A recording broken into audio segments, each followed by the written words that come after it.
kulan ay isugu yimaadeen culimada odayaasha dhaqanka aqoonyahanka iyo dhalinyarada iyo waxgaradka degmada Raaso oo ay ku yeesheen magaalada Raaso ayaa waxa ay ka soo saareen qodobo ka kooban 9 qodob kuwaasi oo ku aadan colaado dhawaan ka dhacay deegaanka Afweyne ee degmada Salaxaad baaqani oo ahaa mid nabadeed ayaa waxa qodobada baaqa ka hor akhriyay madasha Mudane Cabdullaahi Saxane baaquna waxa uu dhignaa sida tan kulan ay isugu yimaadeen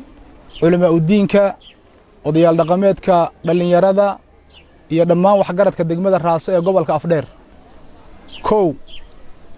waxaan ugu baaqaynaa haddii aan nahay dadka kor ku xusan guud ahaan ummadda Soomaaliyeed gaar ahaan kuwa ku nool dawlad deegaanka Soomaalida nabad midnimo iyo wadajir waxaan ugu baaqaynaa beelaha walaalaha ah ee shaqaaqadu ku dhaxmartay degmada Salaxaad ee gobolka Erar in ay ilaaliyaan nabadgeliyada ayna xoojiyaan xabad joojintii la gaaray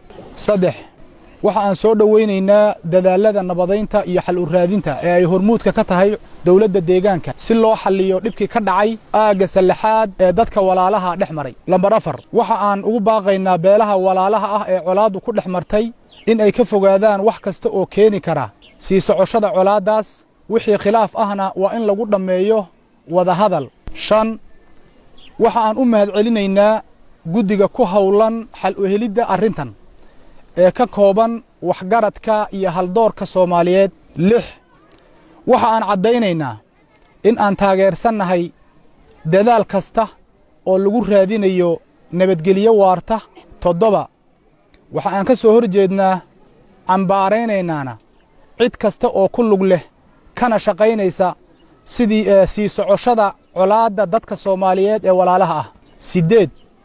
waxa aan ugu baaqaynaa walaalaha Soomaaliyeed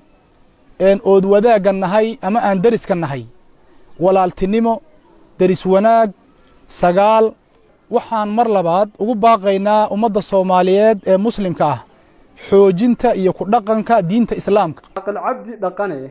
oo kamid ah odayaasha dhaqanka ee degmada Raaso ayaa isaguna ka waramay xaaladda guud ee degmada Raaso dhammaan isku tashi baan sameynay xagga horumarka bilicda magaalada guriga dhiska iyo isku tashi masaajidada iyo hawshaas oo u baahan laba qaybood ah oo midka horumarinta xagga diiniga iyo xagga duniyada labadaba waan ka horumarinay waxaan doonaynaa xogaa yar oo cabasho ah oo hadda ka hor aan gudbinay xukuumadda xagga xukuumadda arrimaha asaasiga ah waan soo gaari la magaalada aragtayna baaxadda artayla biyo ma laha wadamayntii Sheekh Maxamed Cali ayaa ku dheeraaday ahmiyadda walaalnimada iyo xaqqa jaarka waxaana carabka ku adkeeyay in ay lagama maarmaan tahay in bulshooyinka wada deegaanka Soomaalidu ay si nabadgelyo ku wada noolaadaan leenahay dadka walaalaha intaas oo xaqi ay ka dhaxaysay derisnimaduna ay u dheertay ka dhaxayso iyadana hal la ilaaliyo dhawaan ayay ahayd markay colaado ka dhaceen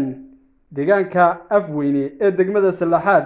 kaasi oo ay ka dhasheen khasaaro naf iyo maalbale xukuumadda deegaanka Soomaalida oo garwadeen ka yahay madaxweyne Mustafa Maxamed Cumar ayaa waxay kala dhax gashay beelihii dhawaan dirtu ku dhaxmartay deegaankaasi waxaana laga gaaray xabad joojin iyo nabadeyn hordhac ah waxaana lagu guda jiraa sidii xal waara loogu heli lahaa colaadaha ku soo noqnoqda deegaanka Cumar